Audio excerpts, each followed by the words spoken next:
渡す。お願いします。ありがとうございます。渡す。お願いします。ありがとうございます。がここにいるうちの本物のスクールスポーツのために行こうぜベイビーバンこの国は気をつけて、現実になることがありますからね。Alright, so we're going to go ahead and continue the long-standing tradition of covering Japanese boxing here on True School Sports. True School Sports, the #1 source for Japanese boxing in America. Now, guys, listen. We're only a matter of hours away from the Ryan Garcia Mario Barrios press conference, which will be open to the public. So if you're in the Las Vegas area and you want to go attend the Ryan Garcia press conference or weigh-in, it'll be held at the just outside of T-Mobile Arena at the Toshiba Plaza. I will be there, so if you see me walking around, feel free to say hello because I love meeting the viewers of True School Sports and talking to you guys. But nonetheless, I want to get to the subject of this video, which is the fight I'm most excited about heading into this card, which is not the main event. It's actually the fight between Gary Antuanne Russell and Andy Hiraoka, because I feel like both guys have a lot of questions to answer. I feel like, you know, in terms of the stylistic matchup, it is the most dynamic and most explosive matchup on the card. And it's a fight where, from the Japanese perspective, I think it's a fight where Andy Hiraoka has the skills, the ability, and the potential to announce himself to the world here in America as one of the best fighters in the 140-pound division and become a world champion. I've even went as far as to pick Andy Hiraoka because even though Gary Antuanne Russell is an awesome fighter, he's a very good fighter, there's just some things stylistically he does that I think meshes very well with what Andy does well, and I think Andy could exploit those things, and he will. But I'm having second reservations about my pick a lot. I'm having a lot of them because really and truthfully, Andy Hiraoka is being set up for a massive disaster this weekend. He really is, because he's had visa issues, and to be honest with you, I'm sure maybe there's been Japanese fighters who have had visa issues, but I haven't heard of any Japanese fighters having visa issues. I never heard about Naoya Inoue having visa issues. I never heard about Kenshiro or you know, anybody from Japan. I've never heard of Hiroto Kiyoguchi having visa issues. But all of a sudden, Andy Hiraoka has to come to America, and now he has visa issues. So it goes back to my point of what I've said in previous Andy Hiraoka videos and in my lives when I've spoken about him, which is the fact that Andy Hiraoka is, in fact, the most underpromoted fighter in Japanese boxing. He doesn't get treated the same, from my perspective. He does not get treated the same, or he doesn't get the same push that other top-level Japanese fighters get. And I'm not one to play the race card. I think it's a coward's way out. I think, really and truthfully, people put too much stock into their skin color and race and those kind of things. And people, for lack of a better term, there's some pussies like they are soft. They don't know how to operate and just overcome obstacles in life without blaming their damn skin color. That's what I believe, right? And that's how I operate my life.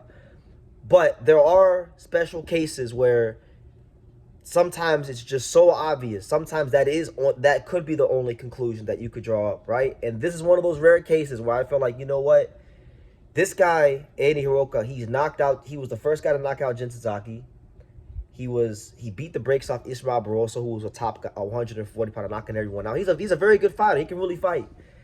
And he's the first top-level Japanese fighter I've seen, at least in recent memory, who's had visa issues. So I think that he's not really a priority for Ohashi Promotions and Mr. Honda. Maybe I'm wrong. But this is my perspective because, like, the reason I feel this way is because Andy Hiraoka knocked out Jin Sasaki, right? But he never, they didn't pay, like,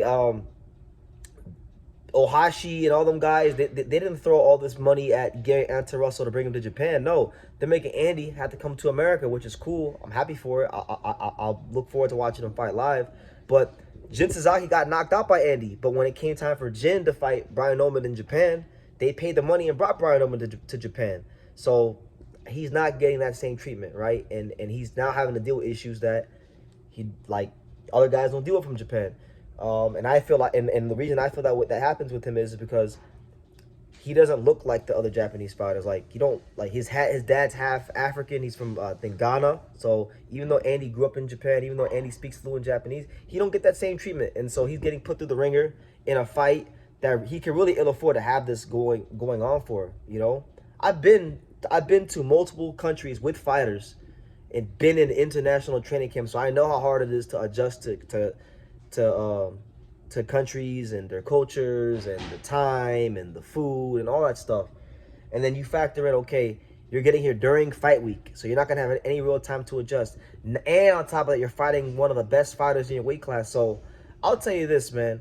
If Andy Hiraoka goes in there and he beats Antuanne Russel to become the world champion, then he's earned it. He's really and truthfully earned the right to be called a champion because the odds are against him. He's fighting a tough fighter. He's coming to another country. He's not getting the proper time to acclimatize.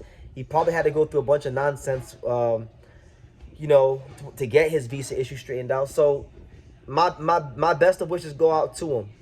These are the kind of situations that can make or break a fighter, and they really test your mentality. So we're going to get to see not just how good Andy is by fighting Antuanne Russel, but now we're going to see how strong is his mentality and how bad does he want to be a champion, because he's getting put through a bunch of really unfavorable circumstances. So that's my opinion on that. I don't have much more to say on the matter than that. It goes back to what I've always said about Andy Hiraoka, is that he doesn't get treated the same way other fighters in Japan do. And even though he's knocked out Jin Sasaki, he didn't get treated as well as Jin did when Jin fought Brian Norman Jr. When Jin fought Brian Norman Jr., they paid extra money, and brought Brian and made it worth Brian Norman's while to come to Japan, right? So that Jin had his chance to fight in his home country and win the world title. And he has to come to America. And granted, it's a big card, so he'll get exposure. It's not all bad, but I'm just pointing out and I'm making an observation. So I'll leave it at that. What do you guys think? Will the visa issues be too much for Andy Hiraoka to overcome, as far as getting to the U.S. late, climatizing, or does it not even is Antuanne Russel just so good that it wouldn't have mattered anyway? Either way you feel, leave it in the comments down below. Make sure you guys take the time to subscribe, and like I say in every single one of these videos, you can love me or you can hate me, but I'm just a kid from Daniel. So until next time, take care, guys. Thank you for watching True School Sports. Thank you for watching another video on the untouchable True School Sports empire, the home of boxing. We're on the road to 100,000 subscribers, guys. So help us keep being great. Help us keep pushing out that real boxing content for the fine folks all around the world. And make sure you jab, you hook, you Mike Tyson, you Mayweather that subscribe button. Pops, show them how do they gotta hit the subscribe button.